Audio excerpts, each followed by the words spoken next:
حزبەکان 25 ئەیلولیان دیاری کردووە بۆ ڕۆژی ئەنجامدانی ڕیفراندۆم لە هەرێمی کوردستان.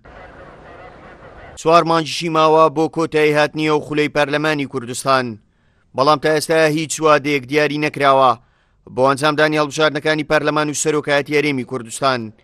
زۆربەی لایەنە سیاسیەکان داوا دەکەن ئەنجامدانی ڕاپرسی و هەڵبژاردنەکانی هەرێم لە یەک ڕۆژ ئەنجام بدرێت. باشترەوە بە لەگەر هەڵبژاردنەکانی پەرلەمان و سەرۆکایەتی وەکو ئەوەی زاری 2005 یعنی بکرابایە ئەوەی ڕاپرسیش هەم لە ڕووی مەسرف کەمی و هەم لە ڕووی خەڵک ماندوو ناوی و هەم لە ڕووی ئەوەی دەنگەکەش بە یەک زاری دەدرا. ئەمە زۆر ینی پێمە باشتر بوو ئێمە ئەوە بکرابایە. بەشێک لەلایەنە سیاسیەکان مەترسی ئەوەیان هەیە ئەگەر ڕیفراندۆم ئەنجام درێت دواتر لایەنە سیاسیەکان بە هەر بیان و یەک بێت هەڵبژاردنەکان دوا بخەن و لە وادەی خۆی ئەنجامی نەدەن.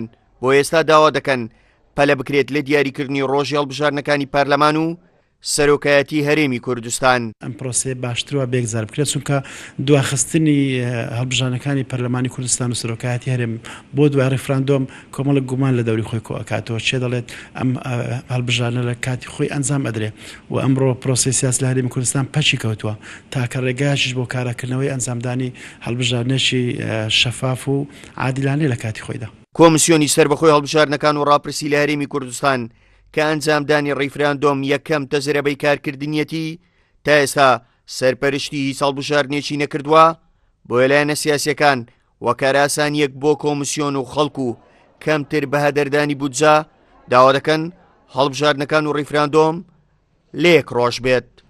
هاوکار عەبدوڕەحمان، کورسات نیوز، هەولێر.